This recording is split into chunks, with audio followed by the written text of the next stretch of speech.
नमः शिवाय। हर हर महादेव शंभो। क्या मांगलिक दोष जो है वो सच में होता है? इस दोष की वास्तविकता और सच्चाई क्या है? आज एक अलग पहलू भी, ये जो मांगलिक योग है, पहले तो यही जान लेना बहुत ज़रूरी है कि मांगलिक योग बनता कब है। बहुत सारे हमारे जो भाई बंधु हैं या प्रेमी सज्जन हैं, उन्हें ये पता नहीं होगा कि मांगलिक योग बनता कैसा है। बस पंडित जी के पास गए, उन्होंने बताया भाई बच्चा मांगलिक है कुंडली में।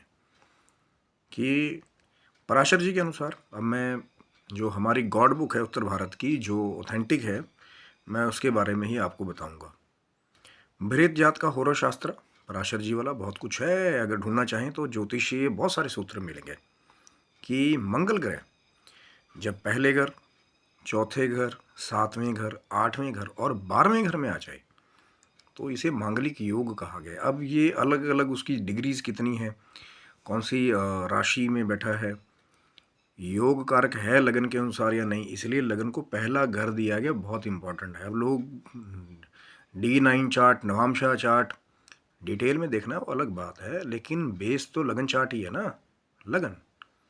तो जब लगन से ही मंगल इन घरों में आ जाएगा, फिर सुन लीजिए, पहला, चौथा, सातवां, आठवां और 12वां, तो जातक जो है वो मांगलिक हो गया। लेकिन अब बहुत सारे लोग कहते हैं कि मंगल दोष है, कुजा दोषा है, इसकी वजह से शादी नहीं हो रही, विलंब हो रहा है।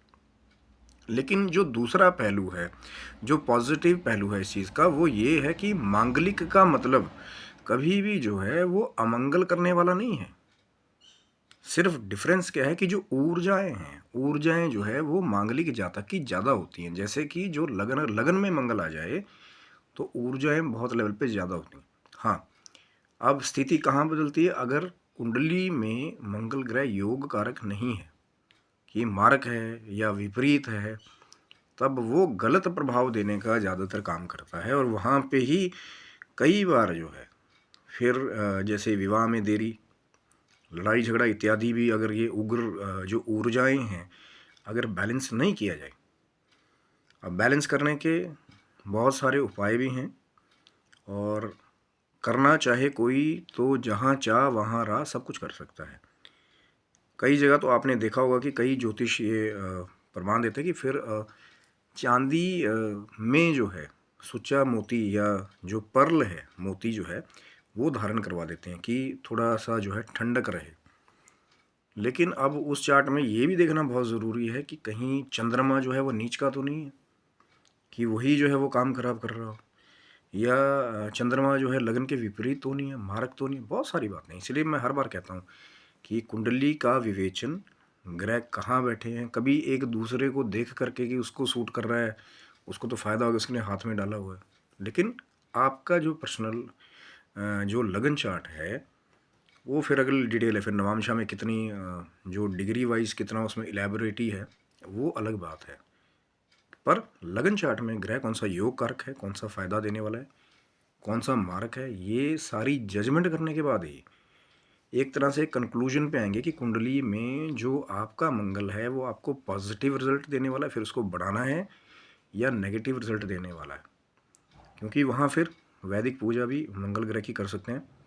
ओम क्रांग क्रिंग क्रौंसा भौमाय नमः, इस मंत्र का जब भी जो है मंगलवार के दिन यदि किया जाए, और अगर नेगेटिव इफ़ेक्ट्स मिल रहे हैं, तो वो जो ब्रह्मचार्य के सबसे बड़े आइडल हैं श्री हनुमान जी महाराज को फिर जो है चमेली के तेल में आप जो हनुमान जी वाला सिंदूर आता है, स्पेशल वो भी सिंदूर आता है केसरी कलर का, जिसको कहते हैं कि चोला चढ़ाना, फिर कहीं हनुमान जी के मंदिर में वो लेप लगता हो, उसका लेप बना के फिर हनुमान जी को लगाना है। तो कई बार वो जो मंगल की उग्रता है, या हनुमान चालीसा का डेली जप, हनुमान जी की आराधना भी जो है, क्योंकि खुद स्वयं हनुमान जी को जो है वो मंगल स्वरूप स्कंद कहा गया है उन्हें भी, क्योंकि वो भी भगवान शिव जी का अंश हैं। और जो भाव में है मंगल ग्रह, वो भी भगवान शिव जी के ही पुत्र हैं, इसलिए यहाँ पे लाभ मिलेगा। लेकिन फिर वही बात है कि मंगल की ऊर्जा को अगर बैलेंस कर लिया जाए, तो ये जो मंगल करने वाला जो मांगलिक योग है, यानी मंगल करने वाला, क्योंकि ऊर्जाएं ज़्यादा है ना, जिसके पास ऊर्जाएं ज़्यादा होगी वो ज़्यादा बड़ा काम कर सकता है, ज़्यादा बड़े जो है वो टास्क कर सकता है।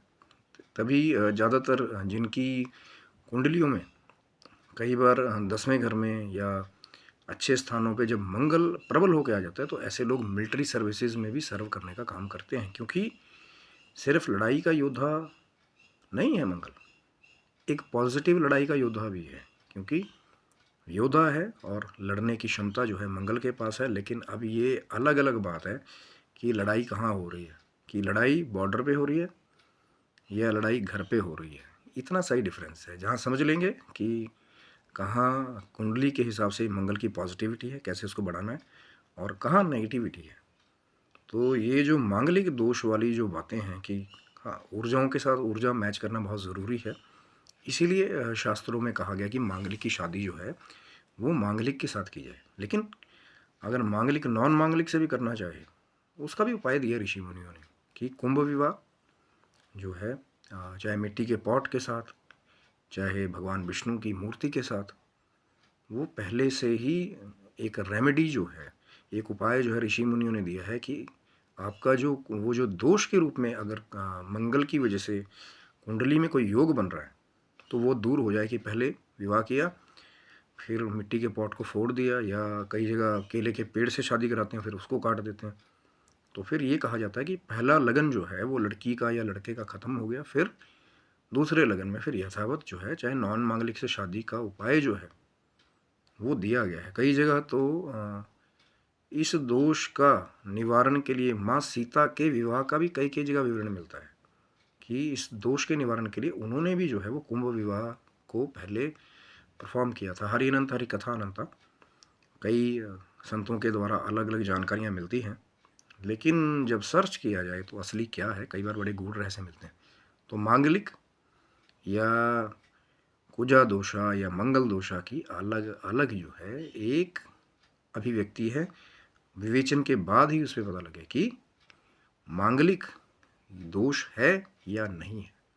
आशा करता हूँ वीडियो आपको अच्छा लगा होगा। ज़रूर लाइक शेयर सब्सक्राइब करें ताकि आपका मंगल भी जो है वो अच्छा रहे और युद्ध जो है ज़्यादातर जो है वो शांत और अमन की तरफ ही रहे। तब तक के लिए सभी बंधुओं को हर हर महादेव शंभु, जय माता।